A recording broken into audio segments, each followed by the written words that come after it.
Hello, everybody, and welcome once again to The Brink as we come to you for episode 63 of The Reboot, the 5th of February, 2018, our very first episode for the month of February, already a month into the year that is 2018. Can you believe that it is swimmingly by that quickly?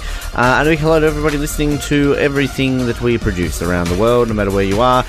Commiserations this week, of course, go out to everybody in the city of Hobart. Sadly, we were not able to come home with a trophy in the Big Bash. We finished runners-up to Adelaide, but congratulations to the Adelaide Strikers. Thoroughly deserved, and if we had to lose anyone, I can think of a lot worse teams to lose to than Adelaide, just because I don't like Perth, and let's be honest, it was good to beat them in the semi-final at least. So, oh well, better luck next year.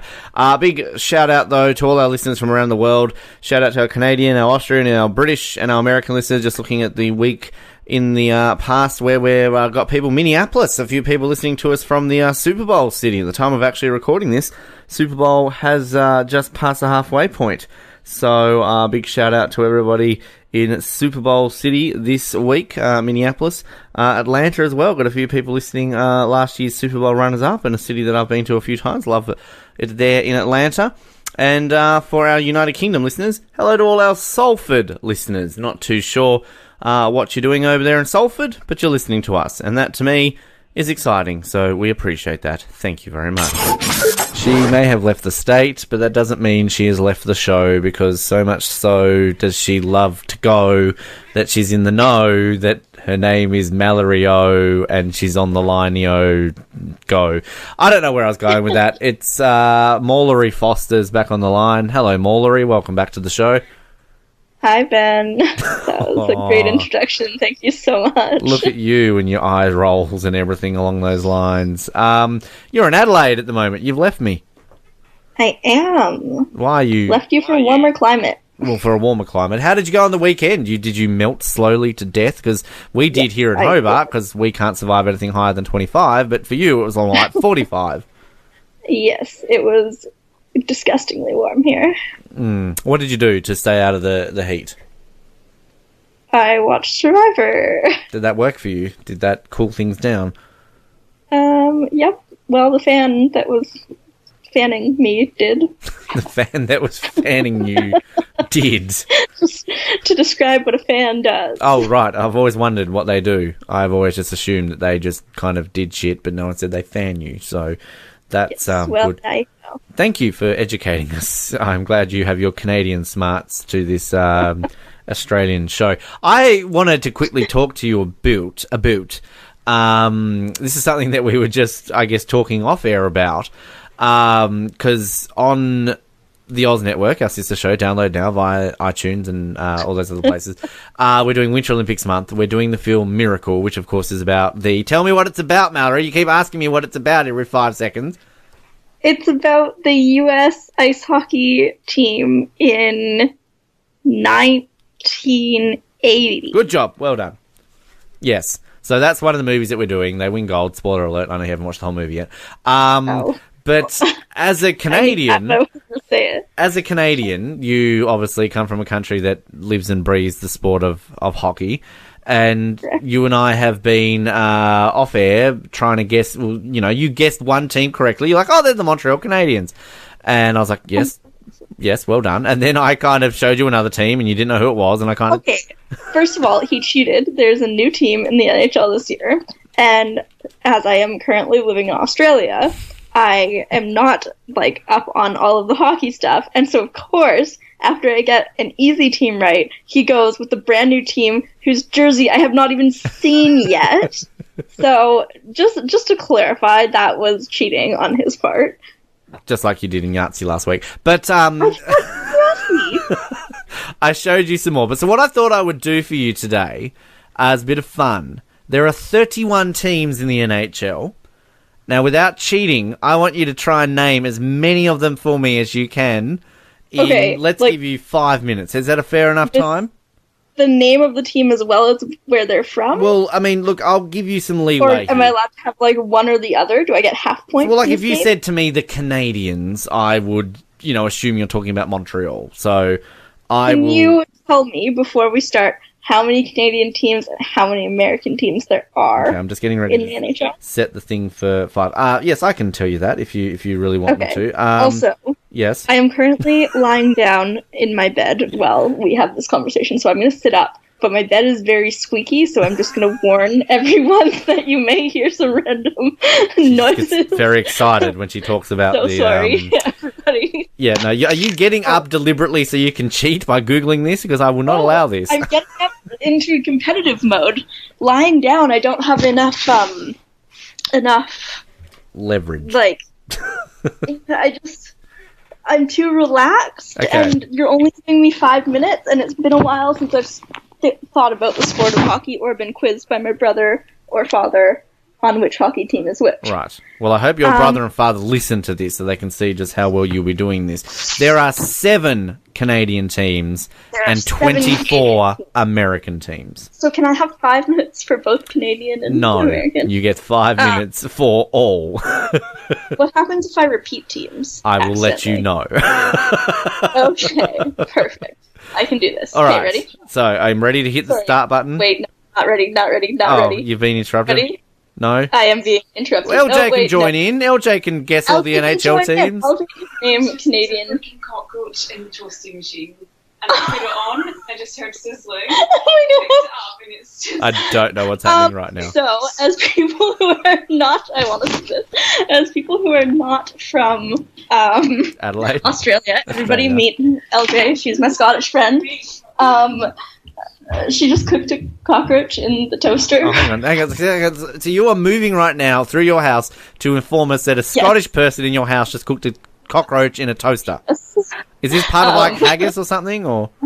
Oh my gosh, that's a cockroach. Yes, LJ just cooked a cockroach in the toaster. I just got a bit stressed. Hi. Wow, that looks delicious. Is that going on like a grilled cheese or something, or? That's okay. Have you taken a picture of it yet? No. Fine, it's being podcasted about right now. You've got this in history books. I can put it in my background. Beautiful. Did you not notice that it was in there, or did you just like open it up and go, "Oh, there's a cockroach"? But I didn't open it. Right. I just heard sizzling, Oh. and I was like, "What's that?" Something smells good, and then you realise, "Oh, I'm cooking a cockroach." They're quite nice. Add a bit of barbecue sauce to it. They're quite flavoursome. No, it's gonna be too hot to watch. I want to eat a lot. Are you going to use this knife again? No. That's not a knife. Bit of Australian humour What if it's alive still? It's not alive. This is just legitimately they're taking photos of their cockroach on a toaster right now. This is just in case people are wondering what's happening. Goodness. It's very entertaining, actually. It's always been on my bucket list to watch a Canadian and a Scottish person take a picture of a cockroach on a toaster. You're holding it up to the camera right now, right? Yeah, it's on my... You realise that, like, podcasts are audio only. I don't know how it works in Canada, but in Australia, that is a cockroach. Yes, that is a large insect that you have cooked. Well, the LJ has cooked on a toaster. Eat it. I dare you to eat it. I am not going to eat it. You will win the NHL team game if you eat it right now. Oh, I need to flush this. No, she's gone. I'm going to go back to this. Well, good job. I'm glad that LJ discovered the delicacy of cockroaches in Adelaide. Yes, to clarify, I did not eat it. If you're in Queensland, that would be even more of a delicacy, but that's another story. All right, 5 minutes. All right, 5 minutes. 5 on minutes the clock. to name 31 teams. I don't think I can. Oh, wait, is this including the new team? Because I don't know. Well, that's one of the 31 teams, yes. Las Vegas Titans? No, hang on. Do you want me to press start?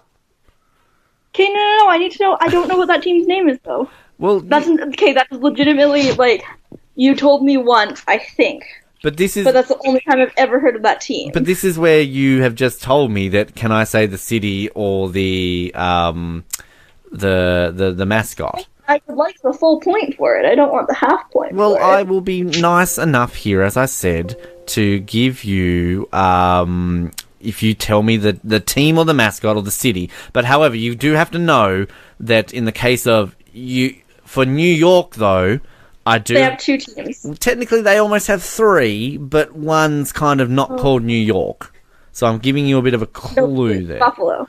Well, no, that is a team, but anyway, all right. Oh, would you stop? You're making me more confused and stressed out. Shall we do this?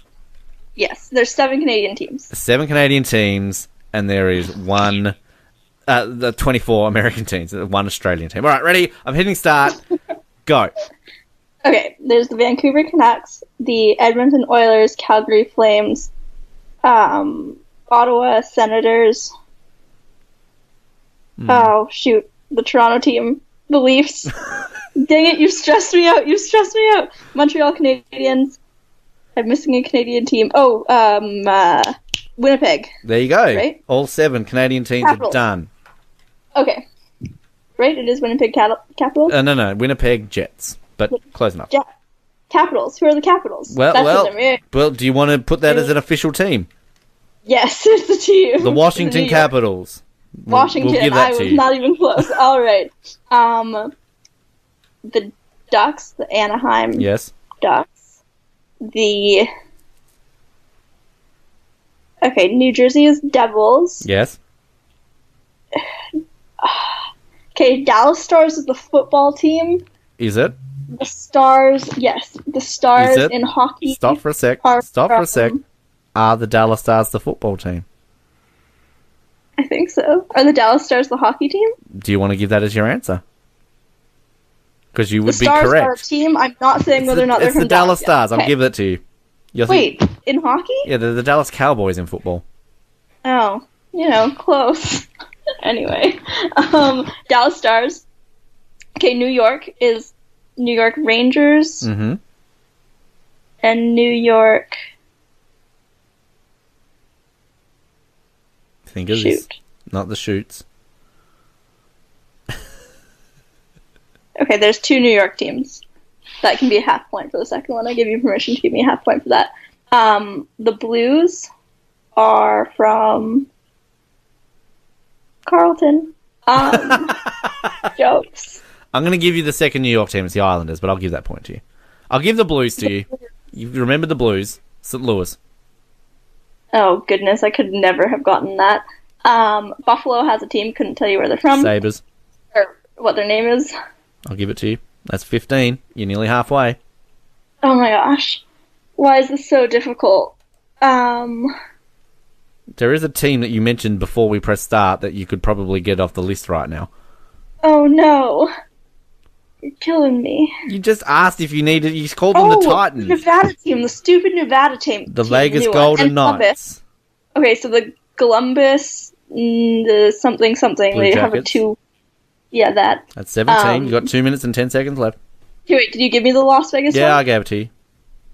You're on 17. Oh goodness, I know more teams than this. I know that I know more teams than this. I reckon you can get to 25. I feel like we need Jeopardy music going on right have now. I said, New Jersey Devils You already? have said the New Jersey Devils, yes. Dang it. Have I said... Oh, their logo is a circle with flames coming off it, like a puck, a flaming puck with wings. Oh, Maybe. the Detroit Red Wings. Ugh. Yes, them. Thank you. Hate them. I can picture it perfectly. Right, you're on 18. Uh, It's actually a wheel. It's not actually a puck, but just I'll give it to you. wheel? Okay. Yeah. Well, I knew what I was talking about. Yeah. If you needed the explanation that went along with it, it made a lot of sense. You got 90 seconds. Oh, goodness. At least get to 20. You get 2 more, you get to 20. I am, seriously drawing Think a of big blank cities in America. Think of big cities. Oh, Seattle. No, they do not have a team. Dang it. Big cities. What's the second biggest city in America behind New York? West Coast. I don't know. Hollywood. LA. Yes. The Kings, I'll give that to you. Oh, Kings. Yeah, they have a fish, right? No. But if you think further north in California, there's a sort of fish team. It's a shark-y... Well, I just kind of gave it to you. But do you know who the Sharks are? San Jose. There you go. San Jose. You're at 20. Okay, you got 30 seconds. Come on. There's another huge city in America that you're not thinking of here. It's the third biggest city in America. It begins with a C. They're one of the most famous teams in the NHL.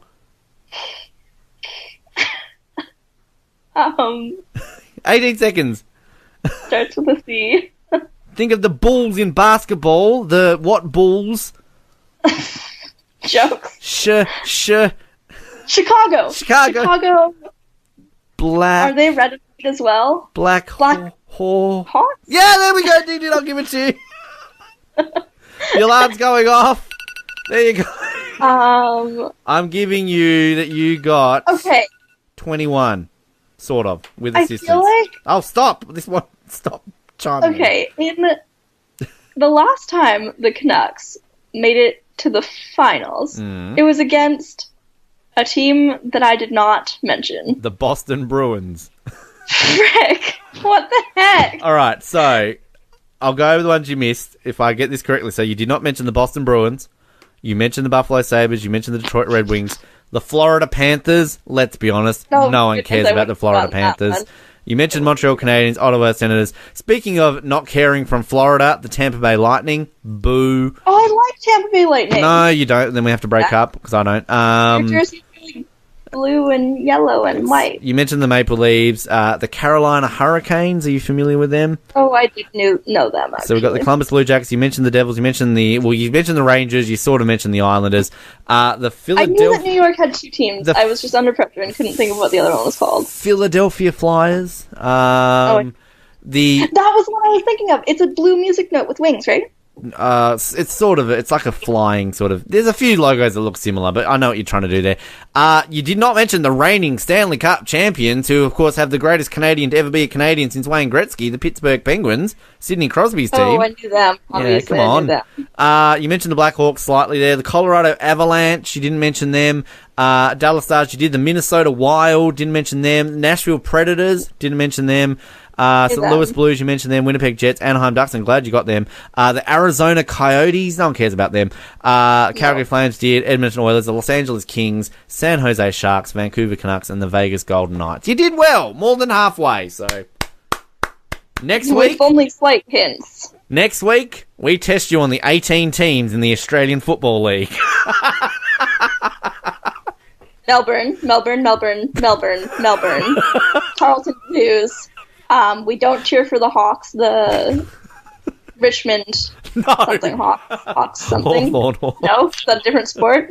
Richmond Tigers, but you got the same sport, but just different team. I'm sure there's an Adelaide team. No, there's two. There's Adelaide and Port Adelaide. Yeah, look at you. And well, how about the Big Bash teams? Can you name them? You just need to name cities for that. Oh, yes. Anyway, Mallory, we'll give you a chance to research it. It is always a pleasure. Thank you for joining us, and we'll speak to you soon. Haven't done this bit for a few weeks, but it's time to... This is like a flashback. This is like a dream. Flashback. Yes, we are going back to the year that was 2011, 7 years ago now. This is... our time to bring you the best of 2011, best of CD pretty much. So what you're going to hear is the introduction to that CD, which is just a short little intro snippet from one of our many shows that we had in 2011, as well as a little bit of highlights from the 300th episode that we did broadcast that year. Let's check those out right now.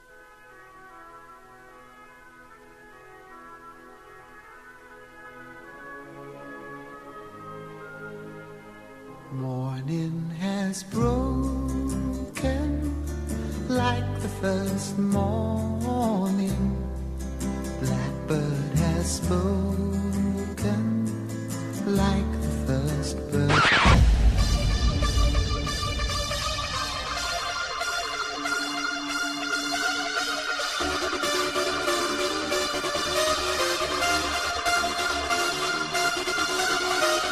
Live from Hobart, the greatest city in the world, it's time for the sun to come up, the birds to start singing, and the radio airwaves to get electric. For it's Friday morning, and that can only mean one thing. So put the cat down, zip your fly up, and tell your mum you're sick, as your diary just became full of the most exciting and brinkalicious action that is happening anywhere right now. It's The Brink, live on Edge Radio 99.3 FM.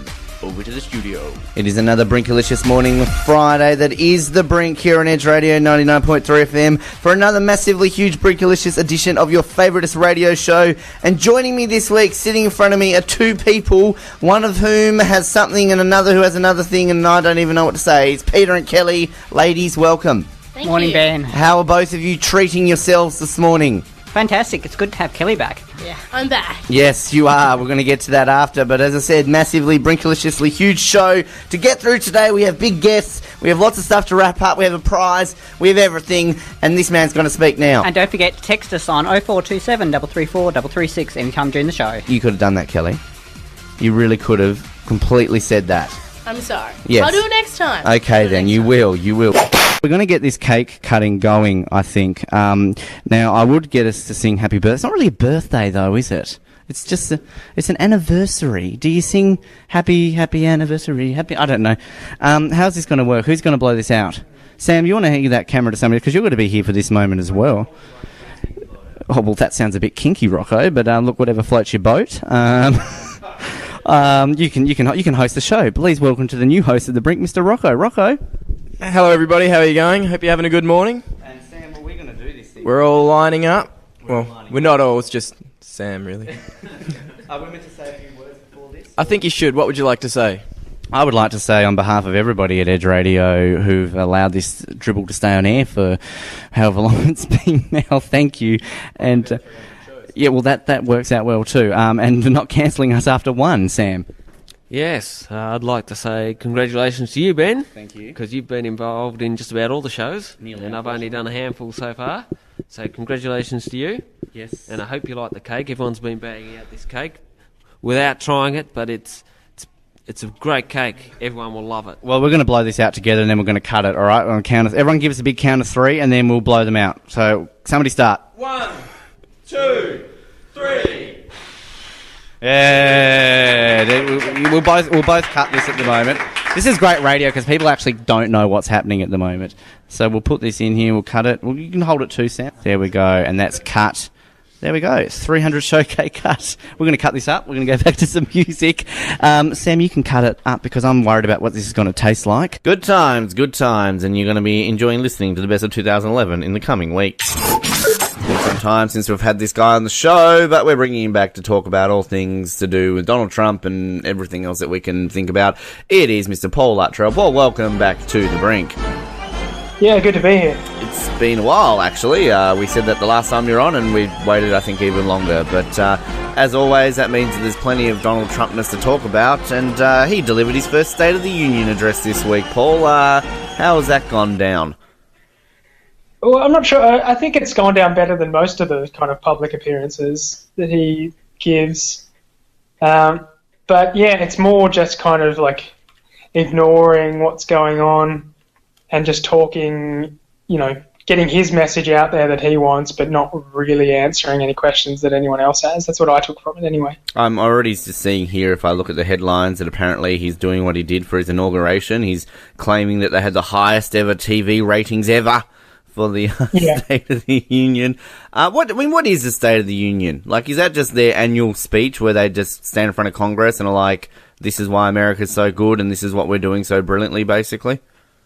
Yeah, I'm guessing it's just an annual report done by the president just to say what's been happening and give his opinion on how the country is, basically, yeah. According to Wikipedia, it is the annual message presented by the President of the United States to a joint session of the United States Congress, except in the first year of a new president's term. So that's a good point, because I was thinking that he's been president now for well over a year, so I was thinking, well, wouldn't he have had one last year? But he clearly doesn't do one in the first year. But it's interesting, I think, because, they've got all this status, power, and all this sort of stuff that we think they do, but they're kind of just a figurehead, aren't they? Like, they cannot really make a whole lot of change in the sort of terms of laws and that in the US, right? They've got to still get all approval and everything similar to what we do in many ways. Yeah, I guess so. But at the moment, the Republicans have both houses. They have majority members in both houses, so they can push through pretty much whatever they want unless there's a really strong, resistance by the Democrats. But Yeah, I guess he kind of is, but then again, he kind of has the will of the people as well. He's kind of the one that everyone's listening to. He does hold the most power in terms of influence, I think. And he does have like his executive orders and things like that he can do. So he does have a bit of power, but the majority of actual like legislation comes from Congress and the Senate. What else has been happening with Trump? You mentioned something to me off air which I had no knowledge of, and I'm going to give you a terrible segue to say, talk about that, Paul. Oh yeah, so the other major story, it was a few weeks ago, but that it broke. So Stormy Daniels, so it's a stripper. Sounds like a stripper. Actually, I think she's a porn star. So Stormy Daniels is a porn star. Yeah, that's a porn star name. She's a porn star. And apparently, allegedly, he paid her $130,000 to keep quiet about an affair. Right. It's been covered by most major news websites. I think Trump's denying it, but she claims that it's true. Yeah. So that's. So was this a recent thing, or was this like an affair like a long time ago? It was while he's married to Melania, so I'm guessing within the last. They've been married for 14 years. Something like that. Yeah, sure. So maybe it was in the last 5 to 10. Wow. And obviously, evangelicals, Christians, and whatever. One of the most alarming things was the fact that they're giving him a pass. So if it's true that they accepted the fact that he came from a life of, he did all these things and whatever, but once he became president, that was when they were going to start judging him from there. Right. Okay. Yeah. So, there's always an excuse with those types, isn't there? Those types. Sorry if that's offensive, but I mean, I'm reading this now. How did I miss this, Paul? This, I mean, I remember, and I think you're a few years younger than me, but I remember, the late 90s with Clinton and Lewinsky when all that was happening. So I mean, that was a big deal. Clearly, that obviously happened though when he was president, but yeah, gosh, have I just been living under a rock? I mean, I'm reading this now. 2006, apparently, they would have had an affair. But it always makes you wonder, like, look, this is Donald Trump. You're going to probably believe this is true. But why does somebody like this wait this amount of time to come out with this? I mean, it seems like something that you would come out with straight away as soon as he's running for president, if you know what I mean. Like, I don't know. There's got to be reasons behind it. But it always seems to me like, why do people wait so long to break something this big? Yeah, I guess there's just the fear of it. I guess people probably take a little while to summon the courage, and then maybe something just triggers it where they're just like, oh, I can't hold on to this anymore, and then they do it. And I think it's a bit late. Like, there was all of the allegations of women coming out about sexual abuse and things like that. You think that maybe in the time to do it, but then again, maybe that should just become another one of the set of the victims like that and get lost in the pile, essentially. So maybe hold it a bit longer, or maybe someone else found out about it and then possibly. I mean, it just seems like in this sort of day and age where it's kind of, I guess, I mean, I get the fear thing, but I mean, it's kind of, I don't want to say normal, but I mean, well, it kind of is for people to come out and say this sort of stuff against public figures. It's kind of that fear level of it's acceptable for people to, I guess, come out and be honest about these things more so than it was a few years ago. So I don't know. Like, I mean, I'm not saying I doubt the woman. I mean, this is one of those things where clearly this, to me, sounds like it would be the truth. So I just would assume that she has bad timing for this, and the fact, well, he's already president, love. Like, what's this going to do to him? Yeah. I don't know. But I think, though, that she's probably, and all of the women that came out against Trump are probably still getting, death threats and things like that. I can only imagine what the social media backlash is like by, Trump supporters against these people. Yeah. So, yeah, there's always that fear, I think, but I don't know. I'm not sure. It hasn't happened to me, so I can't really say what the mindset is. One of my I'm pretty sure this happened since we last spoke, but please correct me if we did speak about this last time. But I did have to love that Twitter exchange where Donald Trump basically said to Kim Jong-un, "My button's bigger than yours." Did we talk about that last time, or I feel that's happened since we last spoke? I think it's happened since we last spoke. Yeah, that was a little bit on the nose by Donald. He's such a child. I mean, he's just like, well, my button's bigger than yours, so be careful. Yeah. And judging by all of the, well, people tend to represent it as a button, don't they? I just legitimately wish that, like, North Korea or Kim Jong-un had, like, some sort of social media account and were just, this is where they could have gotten some respect. All they needed to do was, like, post a picture of, like, this massive button and just be like, "Sup, America? How big's yours?"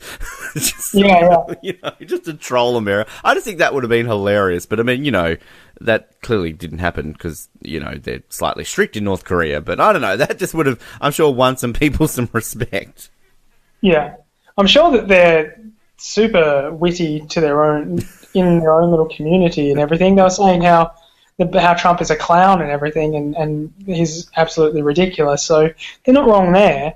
But yeah, it'd be good if this kind of could get out to the rest of the world and we could, see Kim Jong-un, James Blunt, some of Trump's tweets.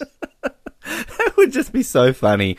Like, I mean, this is just Donald Trump. I mean, what's the whole thing about him sitting on the toilet at 3 a.m. just, tweeting and all this sort of stuff. But, I want to see other world leaders do this, but, like, be clever about it. Like, you're right, the James Blunt effect. Like, and it's not just James Blunt, there's so many other celebrities. Isn't, like, Ryan Reynolds known for kind of coming up with witty comebacks and things like that, too? Like, it makes you appreciate sort of these people in the public spotlight a little bit more when they can kind of have this nice little banter back and forth. But, except when, you've literally got a man who could pretty much nuke any country in the world going to another man who could nuke pretty much any country in the world, well, within a certain region of his bombs, and just be like, "Yeah, mine's bigger than yours."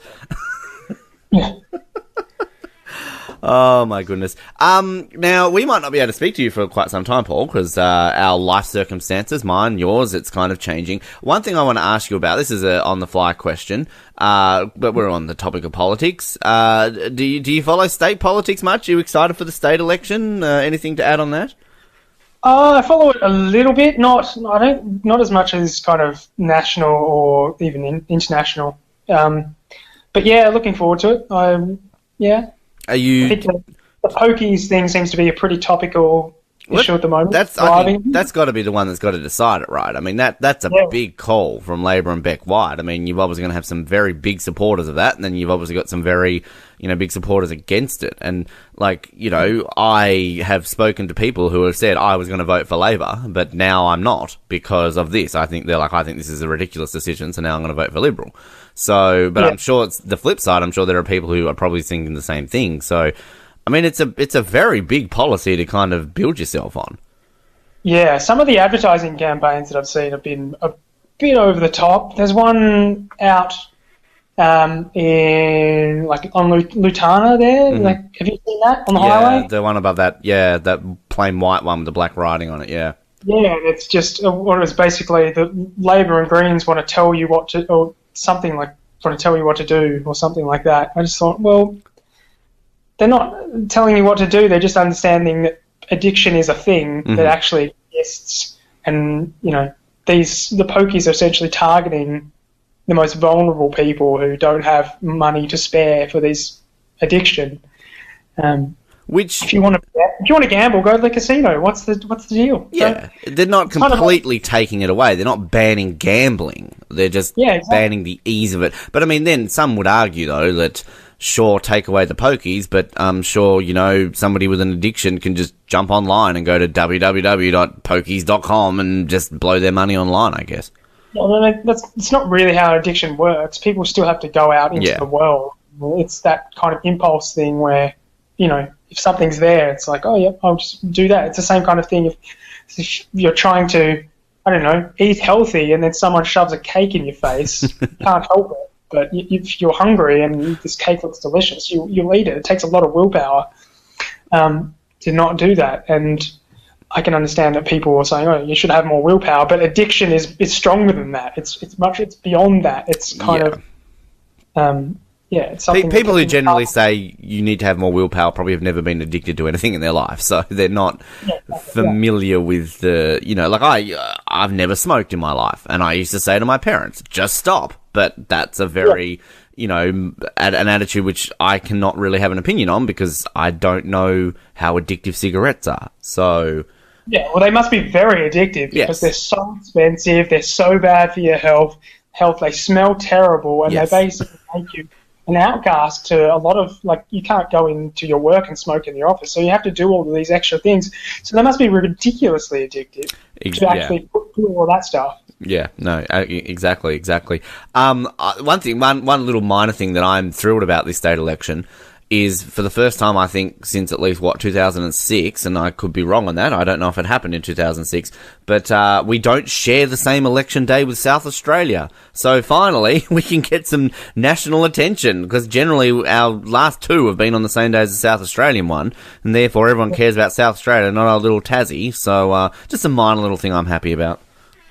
That's good, yep. I don't know if you follow South Australian politics. Not really. What is it? Corey Bernardi, is he South Australian? Possibly. I know Nick Xenophon and Ran is the Premier, I think. I couldn't answer that. Anything else happening in the world of Paul? Opinions on anything else? I don't know. I'm giving you the floor here. Just off the top of the head. I don't know. Everyone. AFLX, Paul. Are you looking forward to this? Are you not giving a shit about it? Are you going to wait and see what it's like before making a comment on it? I don't even know what it is. What is AFLX? It's basically AFL have come out and caught this whole 2020 disease where they're like, oh, we've got to make a shorter, more exciting version of our game. And they're trialing this in a few weeks. And basically, from what I know, it's less players. You play on a rectangular field. It's short little bursts of... I couldn't even tell you the ins and outs. But they're playing it at Allianz Stadium in Sydney. All the squarey rectangular games. And it's their way of trying to... I don't know, get people excited in the preseason. This is the AFL, the biggest competition in this country. I don't even know why they need to do this, but yeah. Yeah, I have no idea either. Is AFL not exciting enough? Surely they have, just about everyone short of Queensland and New South Wales is absolutely AFL mad. Why do they need to make it more exciting? And I'm doing, quotation marks here. Yeah. Well, what I'm reading here, this is on... So if you just type in AFLX, so... this is the official, AFL.com selling point. AFLX is a new exciting game created by the AFL to showcase some of the most thrilling elements of Australian football to attract new fans. Well, why go to China and all this sort of stuff if you're trying to do it this way? While there are some familiar aspects for fans, the new game will provide very different experience.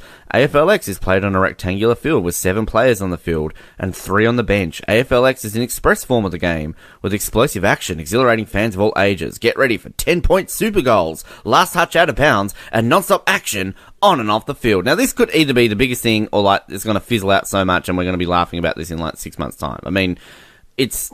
Yeah, I don't even know what to think about it, because even the format, so they're playing on the 15th of this month in Adelaide. 6 teams play at Hindmarsh Stadium, which is their rectangular ground there. So you got Port Adelaide will play Geelong at 6:10pm. Then 28 minutes later, Adelaide play Collingwood, and then Geelong play Fremantle, West Coast Adelaide. And then the next day in Melbourne, you have Carlton, Melbourne, Hawthorn, Essendon, North Melbourne and St Kilda all play each other back and forth. And then in Sydney, you have the Giants, Tigers, the Swans, the Dogs, the Lions, and, what have I missed? The Suns. And they've each got a mini grand final on each of these days. So you're going to have 3 AFLX premiers. I don't even get this. I don't understand it.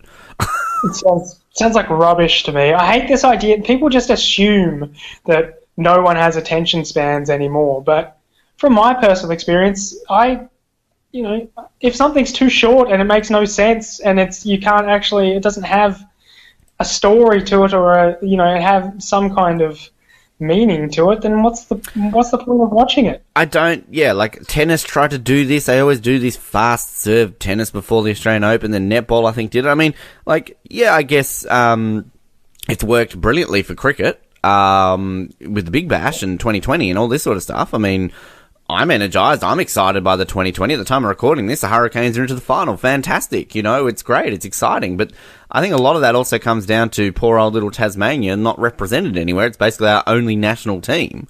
So a lot of it comes down to that. But, I mean, cricket's understandable. Cricket's always been a game where you kind of need to shorten it in some aspects. It's just confusing when you try to explain it to people who don't know what cricket is. But, yeah, you don't need AFLX. You don't need tennis fast serve. You don't need netball 20 seconds, whatever it's called. I mean, what's next? Are they going to have, like, you're going to do the marathon, but, oh, imagine the marathon, but really quickly. It's like, it's called the 100-metre sprint, everybody. Yeah, they do all, you know, they wear themselves out off camera first, and then they come out and do a 100-metre sprint. Who will win? Yeah, it's ridiculous. Anyway, but I mean, this could be the greatest thing ever. Who knows? We could watch this in a couple of weeks and we could be enthralled by it. Paul, thank you. Don't know when we'll have you back on the show next. We'll work out a time at some point in the future, but in the meantime, we appreciate it, and best of luck with everything moving forward. Yeah, thanks. I can't even remember. Well, I think he's dying. I don't know what he's doing right now. I can't even remember the last time we had him on the show. There's probably a reason behind that, because he's doing something when I try to introduce him. It is Dakoda. Dakoda Learington, back on the brink. Hey. Hello, Dakoda. Hey, what did I do? I don't know. Like, it sounded like you fell over or something just as I was introducing you. You okay? Oh, I think so. I didn't fall over, so... You think so? Yeah. Well, that's better than I no. I must have done this or something. Yeah, well, you moved the microphone, something like that. But what's been crack-a-lacking in Dakota land? Not too much. Not too much. Waiting for you to go back. Waiting for uni to go back. How are you? That kind of thing. Are you looking forward to uni? Yeah. I suppose so. What happened to this fresh-faced young boy last year? Oh, can't wait to go to uni. Oh, I'm so excited. Oh, get me going. Oh, yes, uni. Now to, End of year exams. Oh. Is what happened. Okay. Yeah. Did you pass everything? Good fun. I didn't pass everything. Oh. But I passed enough to pass the semester. Well. So it's all good. That's the positive to think. Like, didn't pass everything. Well, I passed the prerequisites I need. Right. So that's all that, all that matters. Good. Yeah. What subjects are we looking forward to in your second semester? Ancient civs and philosophy, probably. So you're doing two subjects, is that it? No, I'm doing more than two, but they're the ones I'm looking forward to. Right. You didn't ask me what subjects I'm doing. Well, what else are you not looking forward to? I can't even remember what I'm doing. You're doing journalism? I think so. And also doing modern history, and something else. Sounds riveting. Sociology, I think. How do you not know what you're doing? I picked them like back in like November. I don't know. You're gonna rock up and be like, "Why am I doing like introduction to Hitler?" Basically, wouldn't that be an interesting class? Introduction to Hitler. Everyone, this is Hitler. Oh, hello, Hitler. Pleased to meet you. Yeah, well, I mean, the second semester is. I mean, it showed you survived the first semester, I guess. So slight positives. Yeah, I guess so, yeah. I'm trying to talk it up a little bit. I guess that's some positives. Yes, yes. Now, okay, let's get to the meat of this conversation, Dakoda. All right. You and I are Formula One fans. We love our beloved sport. Indeed. We do. Now, sport recently, I guess, has been turning into a bit of a political circus in the fact that a lot of sports around the world will use it as an avenue for social and political issues, you know, to make a statement, make a stand. Yeah. I often thought Formula One was devoid of this, that they avoided making statements and political things. But no, this week they've come out and they've done the unthinkable. They've banned grid girls from the sport of Formula One. Now, where do we begin with this? Is that the unthinkable? Well, I mean, probably not. It's 2018. But, like, give us your viewpoints on this, Dakoda. What do you agree? Do you disagree? Let's be honest here. Come on. Oh, I hadn't actually. I thought they'd done it ages ago, because I hadn't actually noticed any grid girls for ages. So. It doesn't bother you. That's really. Here I was thinking not they were really. going to have this big talk, like, oh, grr, you know what makes me angry? But you're just like, I didn't even know they had them. Yeah, you know what makes me angry with my favourite sport? Tell me to stop perving on women. I hate that. Yeah. But the thing that I think is most ridiculous about this is that I think those not in the know have this image of like the 70s where you have like scantily clad bikini underwear models, walking up to James Hunt and grabbing his bum and, being on the podium and handing them a trophy and, with their boobs hanging out. Can we just establish this isn't IndyCar or the V8? Oh yeah, I forgot about how they all are on the podium. Well, this is the thing, like, you look at them, right? Yeah. The purpose of a grid girl in modern Formula One is to hold the sign on the grid, right? That's got like number 1, Lewis Hamilton, number 44, Lewis Hamilton. Like, this is who this is. Yeah. And now I remember them. It's all coming back to me. They're not scantily clad. They're dressed appropriately. None of them are like scantily clad anymore. They then simply stand on the podium and clap as like the drivers, come onto the podium. And like, you've been to the Australian Grand Prix, they'll walk around, they'll take photos with the fans, and you'll get like each year they'll get some model to be the ambassador of the Grand Prix. Like, it's a status thing. Like, I think people have got this image of the sport where it's not like what they've done in darts, where they do walk out in like a bra and that, and she's like, hey, look at me. Like, it's completely different. And it's useful for like TV purposes, or like holding up the sign. Well, exactly. For, like, the number in the country, and for like, they clap when the drivers are walking onto the podium, and it gives like a little. It's glamorous. It's and this is walking out. Yeah. The thing that I think people. So maybe like. Yeah, go ahead. Instead of grid girls, grid people. Yeah, well, like grid people. I agree with you. I agree with you completely. Yeah. Like just 50-50, men and women have male models, female models. They trialled it in Monaco last year, and people made jokes about it. But like, I think the thing that people just like. I get the whole argument of, women aren't there to just be looked at. Fine. But, like, people are selling this as, like, like, remember back when you and I had that huge thing on the brink a few years ago when Target banned Grand Theft Auto because they claimed you could rape women and, like, it was, it was just unfounded claims. They just did not listen. Yeah. This is, to me, is what Formula One are doing. And it's, like, to me, when they go and ban something like this creates more of an issue. It shouldn't be about banning an attractive woman holding a sign. Let's just scrap that. An attractive person holding a sign. Yeah. It's more about the education of the people. Like, the Formula One drivers are educated enough that they know, I'm not going to go and grope her and sexually assault her. They are pleasant. They get in their car. And they're there holding a sign. As you said, they hold a purpose. Now, what are they going to do? Like they talk... Eddie Irvine's already in jail. Yeah, no, he's not. Is he? No. He was. Meant to be. I'm pretty sure. Well, that's probably long overdue. But he's like, got in a bar fight or something. He's Irish. Yeah. That's just a Saturday night. Yeah. But Northern Irish. Sorry, wrong island.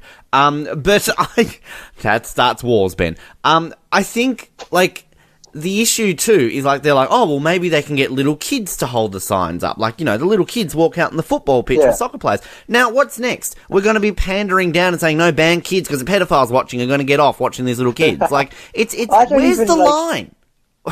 I don't even look at the grid girls. Well, me neither. Like, I don't, because I'm here. Yeah. I'm do not. TV watching like my heroes. Exactly. Like I'm not. And, I don't give a and shit Dakota, about, that's the majority of Formula One fans. Yeah. Like that's it. Like in 2016, you'd like pan up a grid girl with the camera in front of like the 2016 Ferrari, and I was just like, Ferrari. Yeah. Look at the car. Completely agree. It was a beautiful car. It's beyond. It's just you just really got to wonder where the line is with this because. I'm saying it. If this is the case, like, as I said, ban the little kids walking on the soccer pitch with soccer players because that's pandering to pedophiles. Ban beach volleyball. They must wear track pants and jumpers. They're not allowed to wear bikinis because, let's be honest, like, I don't know about the women, but 90% of men who watch beach volleyball aren't watching it for the skill. Yeah. Go. This is like off topic but on topic at the same time. I read an interview from an actress.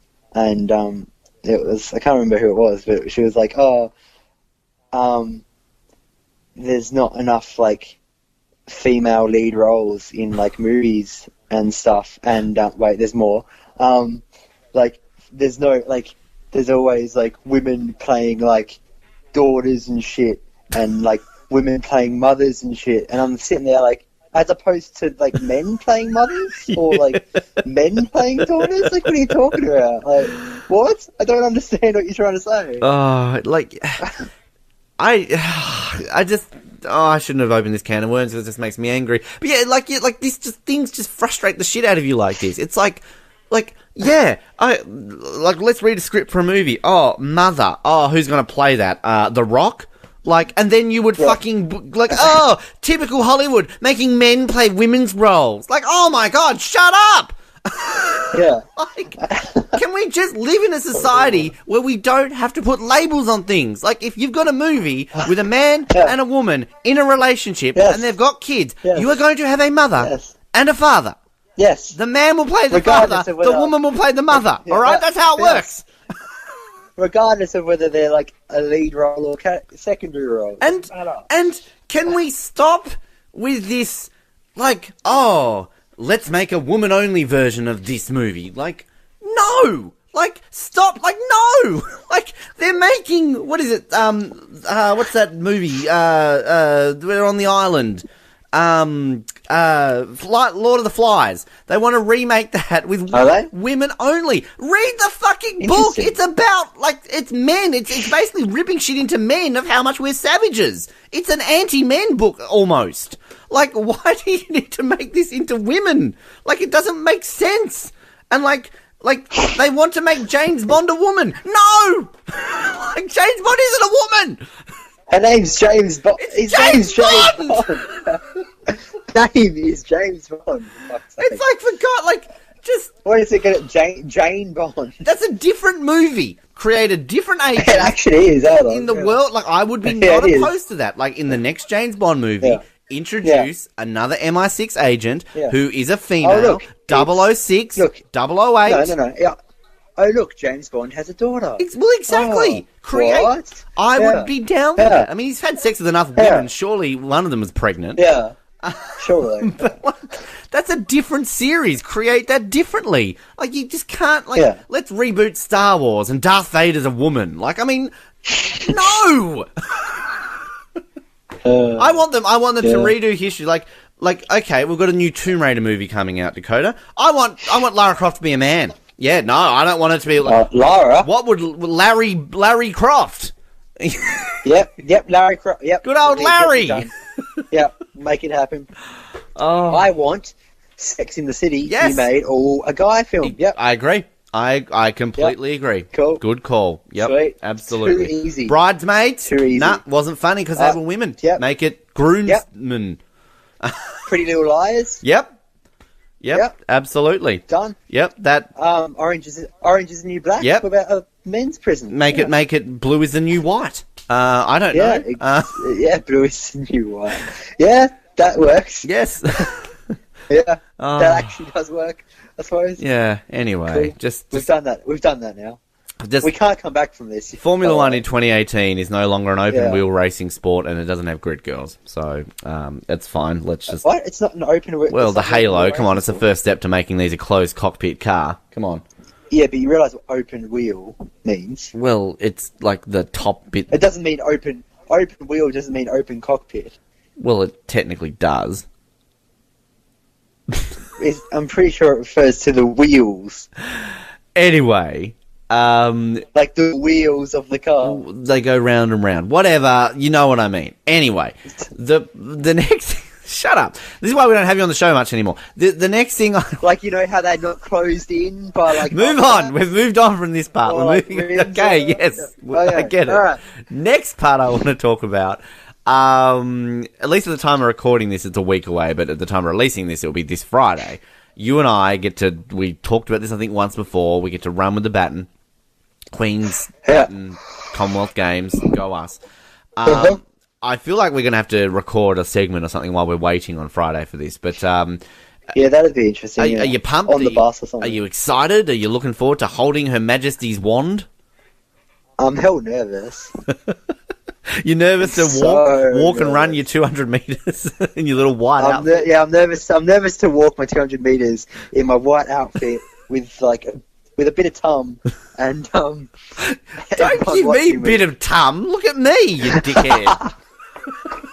I hate skinny people who complain about being fat. Shut up, all right?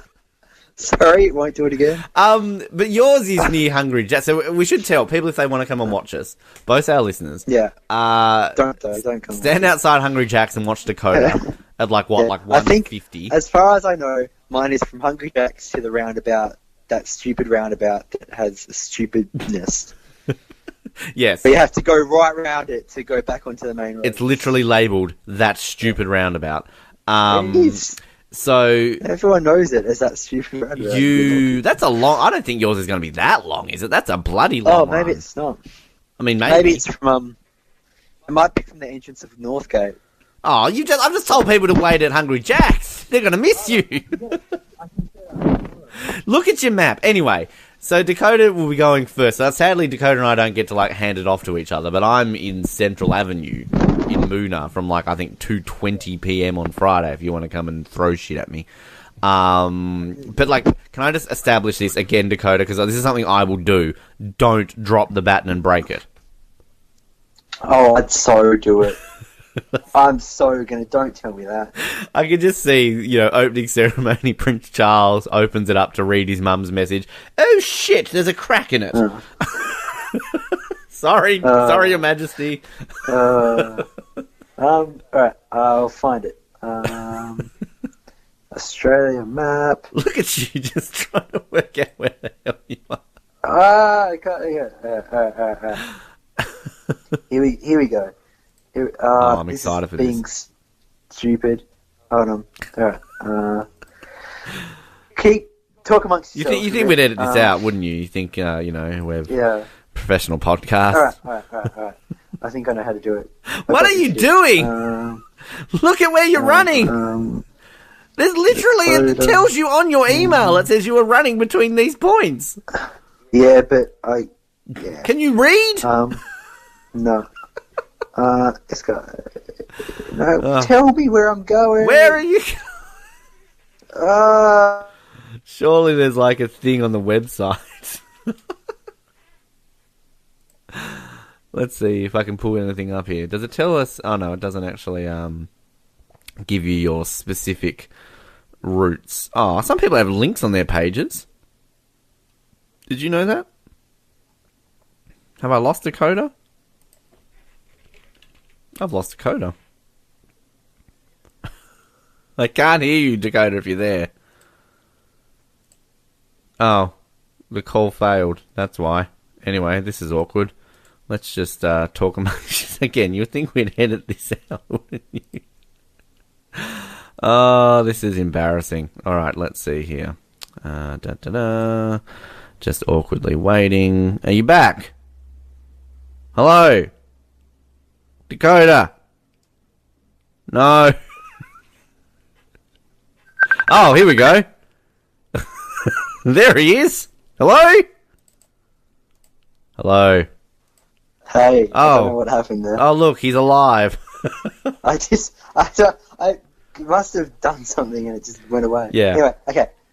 Approximate start location, Northgate Shopping Centre, front entrance, 382 Main Road, Glenorchy. Right, and where do you finish? Yeah.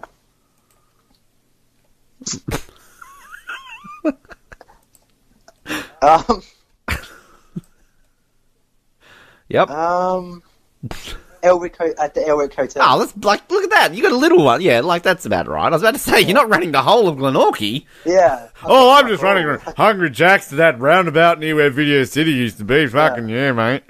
I walk that way just to go to the bank. I am between 111 Central Avenue and 83 Central Avenue. So you at least get a main road. I get a frickin' suburban street. Yeah, man. I'll swap you. No, I'm good. I am baton bearer number 49. I'm number 38. Oh, look at you. You are before me. So we'll do some recording. We'll see what we can do on the day. Yeah. Us big proper people. Are you getting people to come and watch you? Or are you like telling like the family and the friends? Nah. Nah. Nah. You're just like, nah. Nah. Just stay away. Don't Go away, everybody. Don't come and watch me. Yeah. Wow. I'll be walking down the main road like, fuck off, stop looking at me. Stop staring at me, Swan! Yeah. Yeah.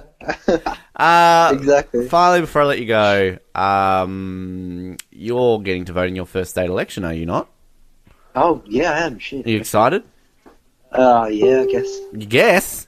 I haven't really paid much attention. This is a privilege! I didn't even know I was going to do it until you just told me. You didn't realise you were going to do it. Yeah. Oh, hi, why is everyone voting today? Oh, it's a state election. Oh, well. Yeah. Okay, Guess cool. I will too. Yeah. See you later then. I don't know. So can I ask you who you're going to vote for? I don't know. Probably, like, this is for like Premier and stuff, isn't it? Yes, that's generally how it works. Yeah. I don't even know who's running. It's Beck White and Will Hodgman. There, done. Oh. Who are you voting for? Will Hodgman. Oh, poor Beck. I don't like Beck. Really? She doesn't like you either. Yeah, I don't think she does, to be honest. I just asked her. Fair enough.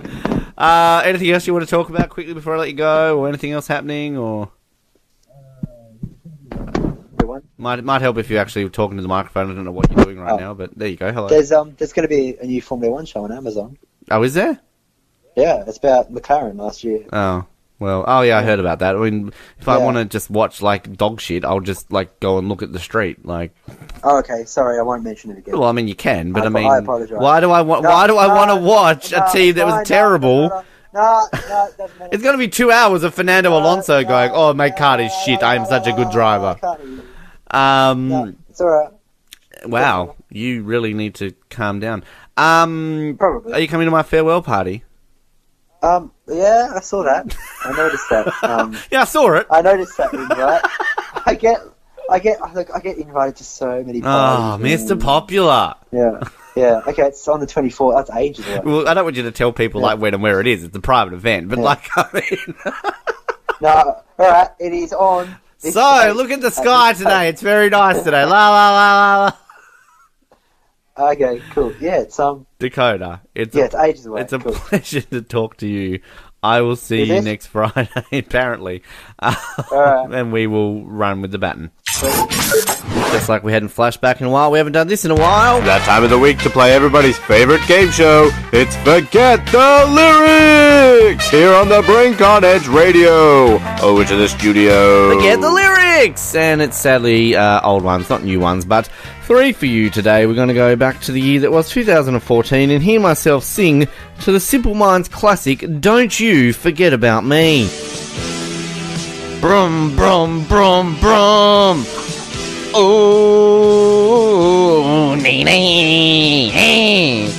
Saving the environment. Hey. Didn't expect that, did you, Josh? Won't you buy a scooter? Load it up with environmentally friendly fuel and drive with me. Gonna get on that little thing. Scoot away into the city and go nee. They're quite strange when you ride them, getting beeped at by those annoying people in cars. So make your way to the scooter shop. Buy something that will save your children. Don't you drive a car. Drive a scooter. Get on one today and drive it, 'cause it's fast. Do you think they're pretty cool? Better than a Harley Davidson. Scooters keep driving around. Will you recognize Josh? on a Vespa in the city. Hey, there goes Josh. Hey, there goes Ben on a Vespa, on a Vespa, on a Vespa, on a Vespa, on a Vespa. Perhaps you want to forget about that one. Also going to go back to the year that was 2014 as well. That was actually 2010, I should say. Don't forget you about me. Blah, blah, blah, blah, blah. That's because I can't speak English properly. 2014 here. Myself and Dakota singing to Drops of Jupiter. Ooh, okay. I'm dying. I've got man flu. I learned the piano just for you. Okay. I appreciate my piano. Woke up this morning, decided to protest. I don't know what I was gonna protest about.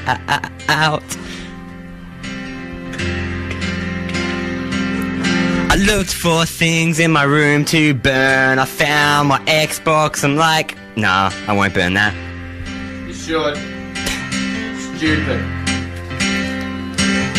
Since the budget came out last June, I decided that I wanted to burn the premiere. No, wait. I meant Tony Abbott's. Oh, Will. Tell me, what can I burn?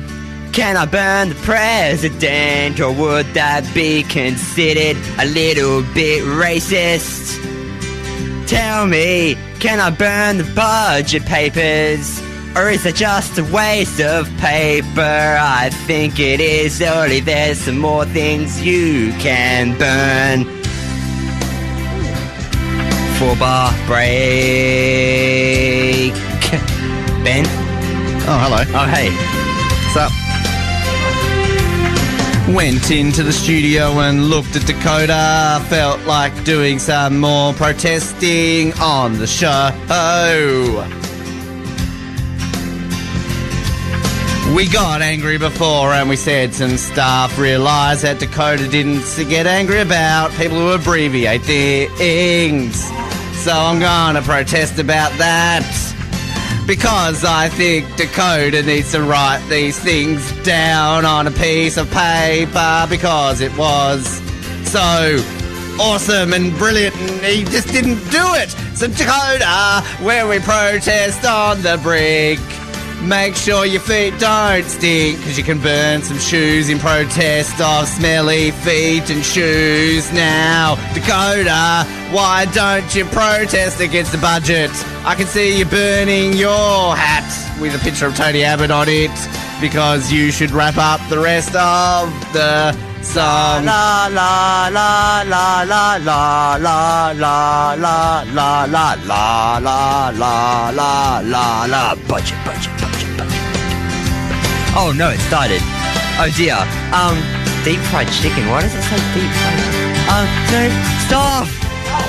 We're stopping? Yes. Wow.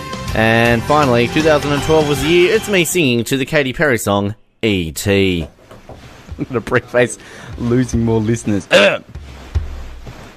In the lycra on the mat, bending down, tackling, making sure you're not fatling, make you in the pin. People think we look funny, but I don't care, I love bunnies. They say win the gold for us, Georgia's only sport that they can win a gold medal, except for Kazakhstan. They're the tip this year, make sure that you win the gold medal in the Olympics for them. Greco-Roman wrestling is the sport for the kids of the new millennium. Tackle me, tackle me. Put me in a hold now, put it in a shoulder lock. Ouch, that was my shoulder blade. I'm really, really hurt now. You're gonna kill me, boy. You're a wrestler in the Olympics. Man, what is going on? Yeah. Yep. And with that one, E.T. probably would want to phone home. Now, we bring you some snippets every now and then of some Oz Network stuff and some funny stuff that we did during the week.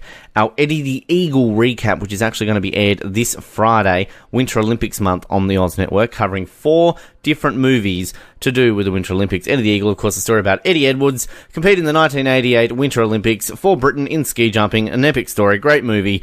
2 little bits here. You just heard Drops of Jupiter a few moments ago, at least in the Forget Lyrics form. Here's Colin and myself having a bit of a joke about Hall & Oates, and somehow Drops of Jupiter and Train get mentioned in this. There is one song in this movie, I don't know if you can guess it because you mentioned all the other ones, but when it comes up, I'm like the biggest fan of it. Like, that's my greatest guilty pleasure. It's not Die Another Day. Yeah. Was it one of the ones I mentioned, or? No. It's not one of the ones you mentioned. Oh, okay. Well, it'll be a montage song. I basically make about 3 pages of notes on this song. So, what is it? I need to know now. Oh, Hall & Oates. Oh, you wait till the notes. You make my Hall & Oates. Oh, right. Yeah. They said notes. I like Hall & Oates. Oh, right. Okay. I'll send you my notes on Google Drive, and you can read it for yourself. Your Hall & Oates notes. Sounds like doesn't love Hall & Oates. Come on. I mean, I like Hall & Oates, but it just always they remind me of a breakfast cereal. Like, I always feel like that's something that you eat in the morning. Can I have a bowl of Hall & Oates? Thanks. Honey Nut Hall & Oates. What was that? That song. I mean, I know they had lots. Shut up. There's that one song of theirs I absolutely love. Maneater, Good Eyes. Well, they're good songs. Out of Touch. Jingle Bell Rock. Out of Touch. Out of Touch. Yeah, do you know that one? You'd have to sing it for me. You're out of touch. No, Yes. It was on Vice City. It was on Grand Theft Auto, and then they had another one that was on the newest Grand Theft Auto. They had one called Adult Education as well. But Rich Girl's a great song. They've got some good songs. I've just looked at my iTunes. I've got a few of their songs actually. So. Hall & Oates Oz, please. This week on Hall & Oates Oz. Like, what would you do for a band? Like, every week you recap a song? This week, Maneater.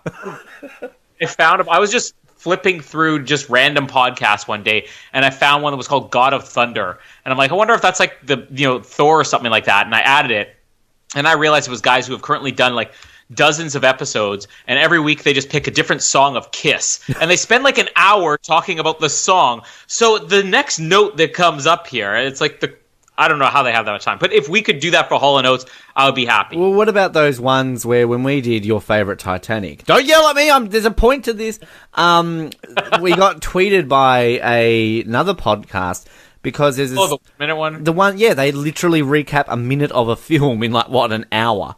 So they were doing that for Titanic. They'd done it for Jurassic Park. So they're just like, okay, we're going to be recapping minute 61 to 62. This is what happens. That's actually a really clever idea if you have to be completely honest. But, yeah, I'm looking forward to doing Hall & Oates Oz. This week, Maneater. Oh, here she comes. She's a Maneater.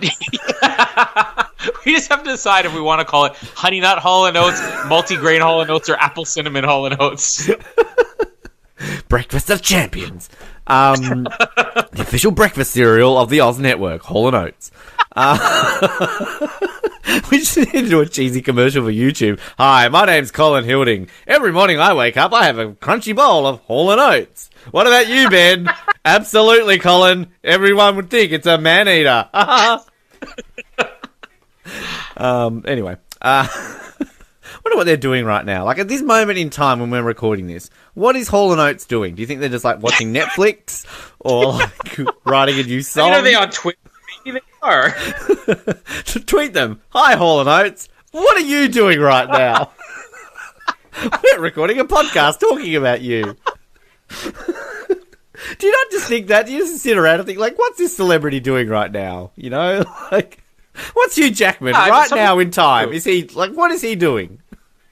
Every once in a while, I will do that. It'll just be like the most boring day of my life, and I'm sitting there, and I'm just sort of staring at the ceiling, counting the flies that are inside of the light cover. And I'm like, You gotta wonder if Taron Egerton's ever sat there and stared at his light cover to count the flies or mosquitoes. You wonder if Taron Egerton's listening to Hall & Oates right now. Like, he's just chilling. Oh, I might put on some Hall & Oates. Oh, here she comes. Watch out, boy, she'll chew you up. Whoa. Oh. The music's great in this film. Anyway, so Eddie's in Germany. By the way, in case anyone's wondering, 4 hours ago, John Oates posted on Twitter, I posted a new video to Facebook with a link. So that's what Hall & Oates are up to. Is it if you're posting watching new Netflix? videos to Facebook? Here's my review of Eddie the Eagle. Imagine if they were just like tweeting like Donald Trump. Like, saw Eddie the Eagle. Didn't have enough eagle in it. Sad.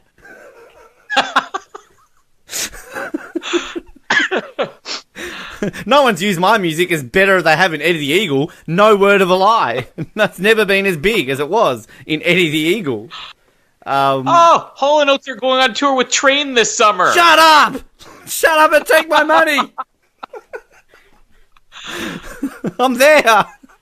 Front row! Were they the ones that did Hey Soul Sister? Is that Train? Yeah, that was Train. That and Drops of Jupiter. Oh, that's right. Yeah. My mom would always call the song Drops of Juniper. Hey, tell me when... I don't even know the lyrics of that song. All I know is drops of... What is Drops of Jupiter? Like, if Jupiter was dropping on us, we'd be dead. It's that big of a planet. Come on. I always thought it was about a girl. Like, she just had, like, you know, a drooling issue or something. She had the runs. Oh, there's drops coming out of Jupiter again. Quick, get some incontinence pads. Jupiter ascending. Hall & Oates and Train is coming this summer. Yeah, I much prefer the band Car over Train. That's a bad joke. Move on. Right, so Eddie's in Germany. I think that's funny. I think this one's funnier. It's Colin and I talking about Ryan Lochte. Ryan Lochte does worse on a daily basis when he's not competing. He's watching this movie. I don't get it. Why did he get kicked off the team? That's so unfair, man. What's ski jumping? Can we just hope that NBC gets Ryan Lochte on during their coverage of the Olympics? Yes!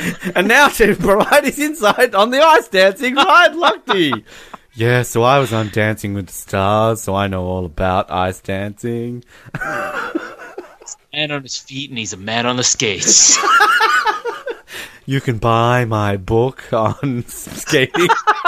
Just provide 8 to 10 years for postage.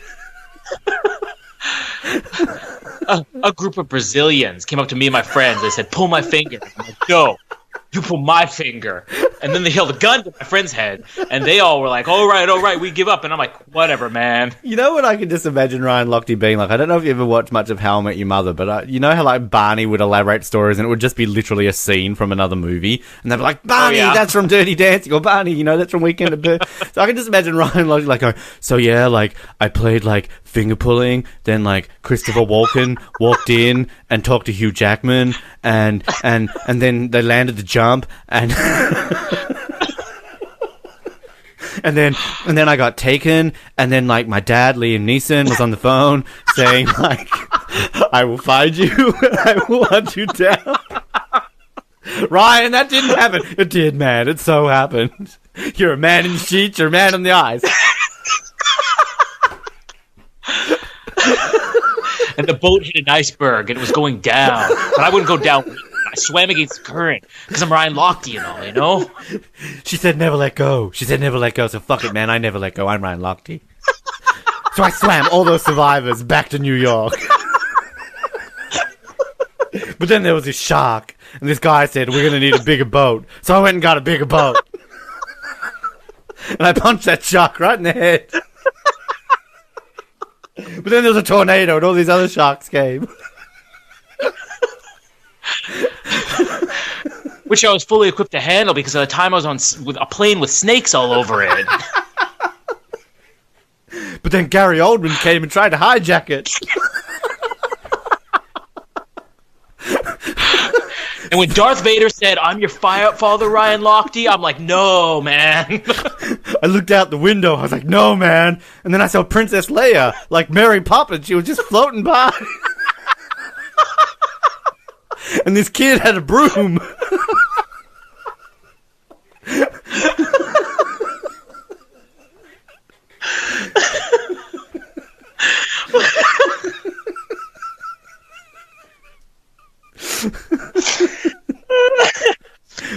Alright. This is just a challenge to see if I can keep my voice by the end of this episode.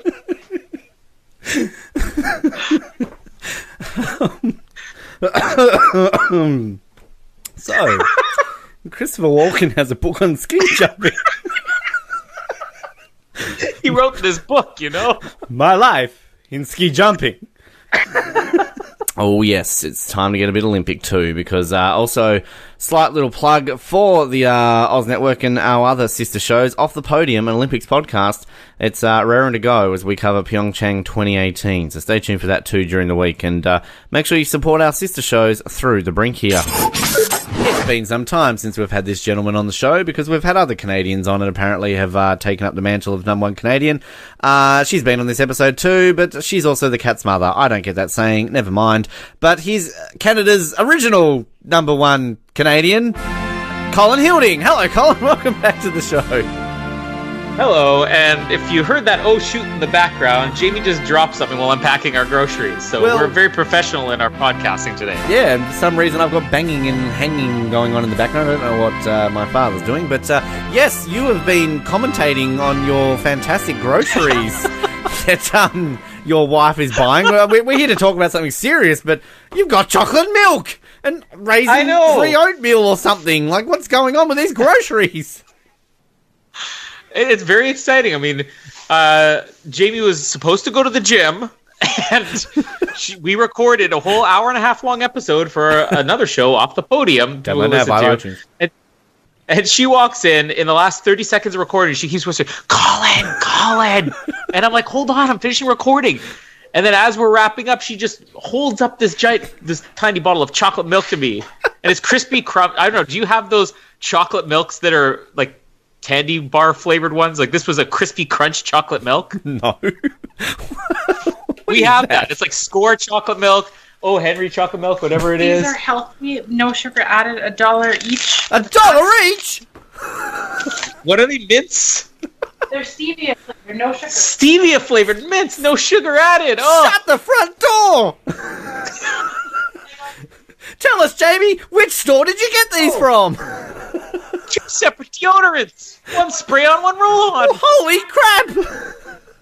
Oh, wait, one of them is hers. Never mind. Oh, boo! Jamie, spoil all the fun. Extra sweet because her pits stink. Oh, it's love. Your pits stink, Jamie. Get extra strength. We actually have something to talk about. The reason why we haven't had you on in a while, I actually don't know the reason why, we've just been busy. But there's big Canadian news during the week. Colin Hilding, you're changing your national anthem to be gender neutral. What the hell is happening? You know, here's the funny thing about this, because it's made a lot of news right now because it's right before the Olympics, and they're saying they're going to use this that'll be the first time it's kind of publicly used as for the Olympics. But so many people a few years ago, well, I'm not going to say a few years ago, at any point over the last 30 years have been up in arms about this, because you get those people who are thinking that this has to be some type of, like, it needs to be gender neutral. It was sexist in the first place, that it was, in all thy son's command is the lyric that is causing so much controversy. And then you get other people who are like, this is a sacred thing. It's like changing the Constitution to change a line in our national anthem. And nobody really does their history to realize that "O Canada First" was not even our national anthem until 1980. I think it was 1980. It was before I was born.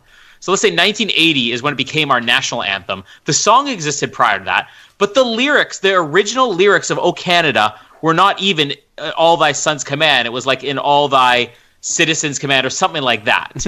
So they basically changed it during World War II as a way to honor the men who were fighting overseas at the time. So they changed that line to "In all thy sons command" as a temporary thing for World War II. World War II ended. Nobody thought to change it again because we had like 3 national anthems at the time. Wow. And so eventually it becomes a national anthem, and everybody thinks this is some sacred thing, but it's like they're actually just wanting to revert back to the original lyrics from like 100 years ago or whenever this was written. Now, yeah, you're right. This became an anthem in 1980, July the 1st, on Canada Day in 1980. What was your national anthem before that? Do you know? Or was it like... We didn't have one. So there was like wow, several songs that were kind of... There's one song that we learnt in school, and this was like long after. I think it was a song that was used more prominently in the 60s that was called The Maple Leaf Forever. Oh, they they performed that at one of the Vancouver Games ceremonies, didn't they? Yeah, I think it's an equally good song as O Canada, which I guess O Canada, I never realized, growing up that O Canada, like worldwide, people consider this like one of the greatest anthems in the world. But I always thought like, the Maple Leaf Forever was just as good. But yeah, I think it was something where we didn't have like a national anthem we always sang. There were several songs, and God Save the Queen or God Save the King was probably the one that was closest considered to the national anthem, just because as part of the Commonwealth we had to sing that. Yeah. But I remember in school that was it. You would sing O Canada, and then you would sing God Save the Queen. So what would you do when you won medals at the Olympics? Like, I guess you just didn't win them prior to 1980? Or?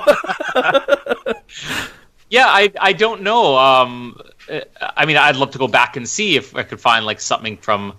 Did we win anything in 72? We probably just didn't win. I mean, it never came up. It wasn't until like 1980 or like 1984. It's like, oh, hey, we might win medals. We better have a national anthem. Yeah, that's why they decided to have the national anthem. But the beautiful thing about Canada is you're a bilingual country. So, of course, you have a French version of your national anthem. So, basically, the line that is changing is, in all thy sons' command, is now changed to in all of us command. Am I correct in saying that? Yeah. Yeah, that's right. So, what does that change in French too? From like in all sons to in all us? I'm not going to try this French stuff going on. I'm trying to see if there's a change in French, but I can't find it. Yeah, I'm not even sure. I'm sure that they will change it, but I'm trying to look at what the original, because these lyrics also have gone through changes over and over and over again. It's not even when I said they changed it in World War II. That was one of many changes. Just looking right now, there's something like 3 or 4 changes of the lyrics, even before the World War II one. Some of the ones here originally have, O Canada, great prairie spread and lordly rivers flow. How dear to us thy broad domain from east to western sea. Thy land of hope for all who toil, thou true, no strong and free. Like, there's extra lyrics to this. There's extra... The original translation of the French ones, the Canadian grows hoping he was born of a proud race. Like, none of these lyrics are anything similar to what O Canada is. So the fact that, like, this is even a big deal, I don't understand. Because, like, apparently we change our lyrics every 10 years. The one here that I'm seeing, the official French, which this is like, so you have O Canada, our home and native land, true patriot love, in all thy sons' command. So on French, it's O Canada, terre de nos, something or other, ton front et sien de fleurens gloriex. Which, in translation to English, is glorious deeds circle your brow. So there's not even... I will sing that during every single gold medal we win. Oh, Canada, our home and native land, glorious deeds circle your brow. Apparently this is in more than one version, because here's another version from 1906 that's, O Canada, our father's land of old, thy brow is crowned with leaves of red and gold.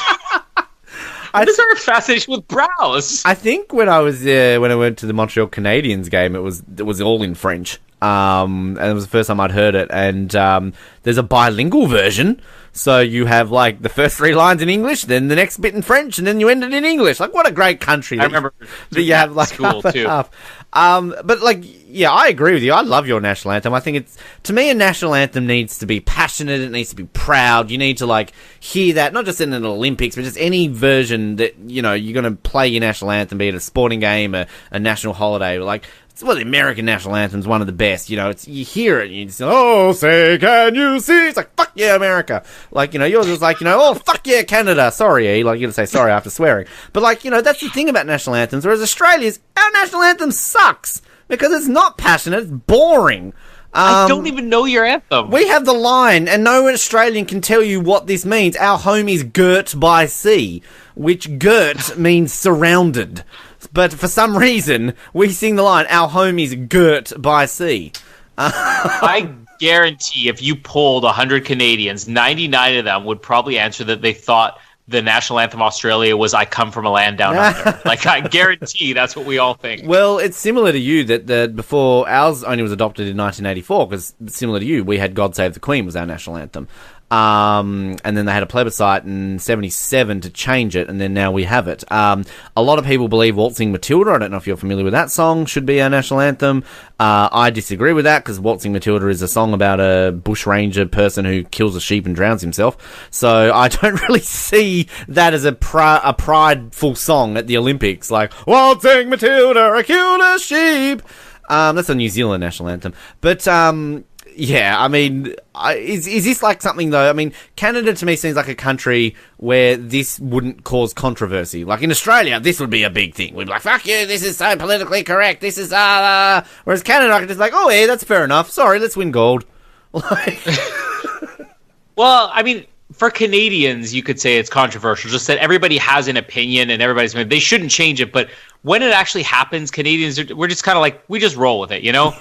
If you just decided you wanted to, legalize, I don't know, murder, like, you murder somebody, if you murder somebody because they furrowed their brow at you or something like that, their brow is crowned with leaves of red and gold or something, and that was legal, Canadians would be like, well, that's totally wrong. Oh, we just passed this law. Well, I guess can't change it, That's kind of our opinion. So. I'm just waiting for the first country to legalize murder.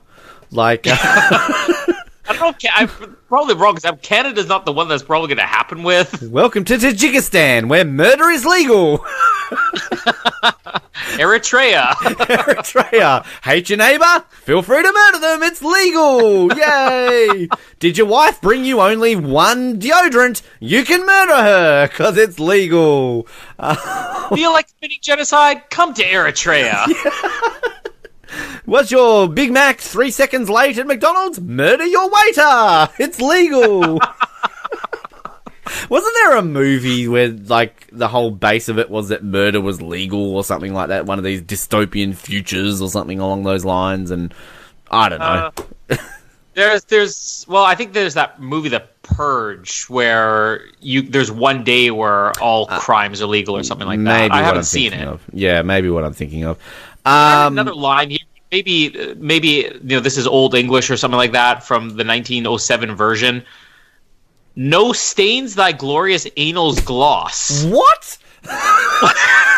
I'm sure that this is some Old English, but that legitimately says thy children own their birth. No stains thy glorious anal's gloss. Like, do you know if you read the titles of like Japanese movies when it actually translates as into into like a North American or just a English language, it's always like the weirdest thing in the world. That's kind of what it reminds me of. Like, thy children own their birth, no stains thy glorious anal's gloss. I'm sorry, this is like legitimately Canada saying, "Oh, our children, you don't leave skid marks from our poo." That's basically the translation. That's how proud you are as a country. Like, our poo in Canada doesn't stain. That's how good of a country we are. Like, stuff our military, stuff our leaves, stuff our brow. You do a shit in Canada, it won't stain your undies. That's legitimately what that says.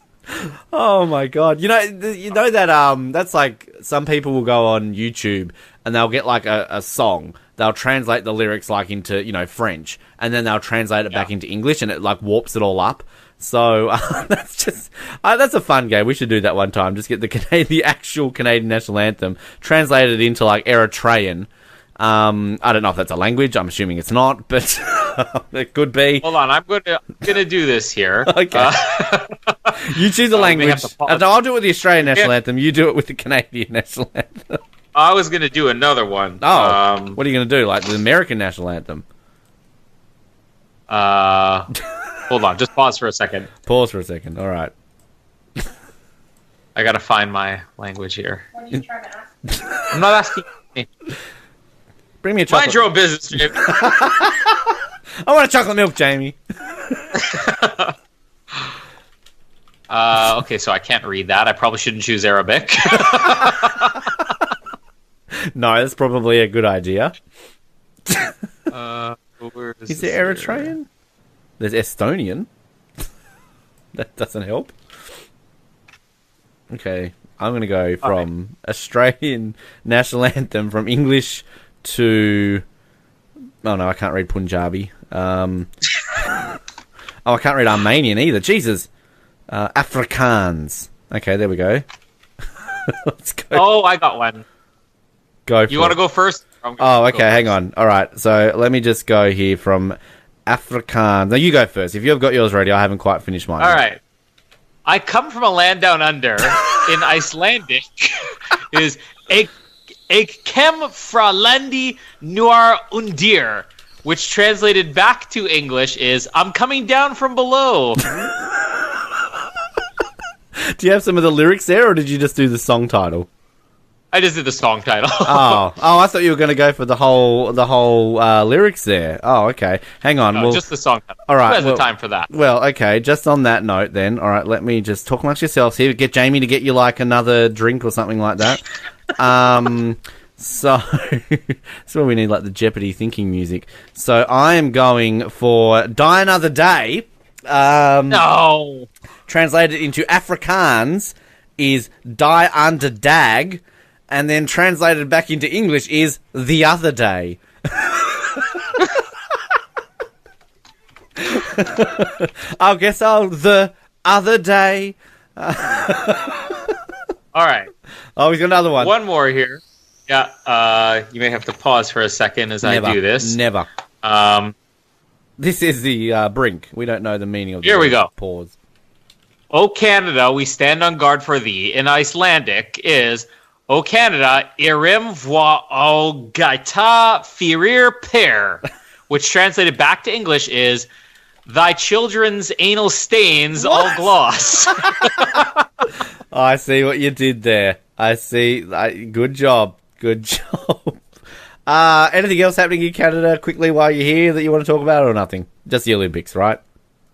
I mean, I'm here. I'm happening, so I guess that. How's Winnipeg? What's happening in Winnipeg? You got snow? Winnipeg's minus 25 right now. Oh, jealous. I want it to be minus And next 20. week it's supposed to be minus 3, so that's just Winnipeg. I mean, back and forth one day to the next. Heat wave. Yeah, that was Tasmania. We had, I think 40 degrees on Sunday, and then we had snow in the mountain regions on Tuesday. So... That's summer in Tasmania for you. It's been fun, Colin. I really do sincerely hope that your anal stains keep unstaining until the next time we talk to you. Staining or glossing, either would be acceptable in this country. That's about it for another episode. Episode 63 done and dusted. We'll be back next week for episode 64. Big thanks to everybody who joined us on the show. Mallory, Paul, Dakoda, Colin, everyone else in between. And to everybody else who listened, we appreciate your support and company here on the program. Of course, remember to like us on Facebook, subscribe to us on iTunes, follow us on Twitter, and also on YouTube as well. And remember to give us some feedback whilst you're on these channels. We'd appreciate anything that you can give us across the way. Until we next speak again, my name is Ben. Keep sucking those oranges, Hobart, and good night!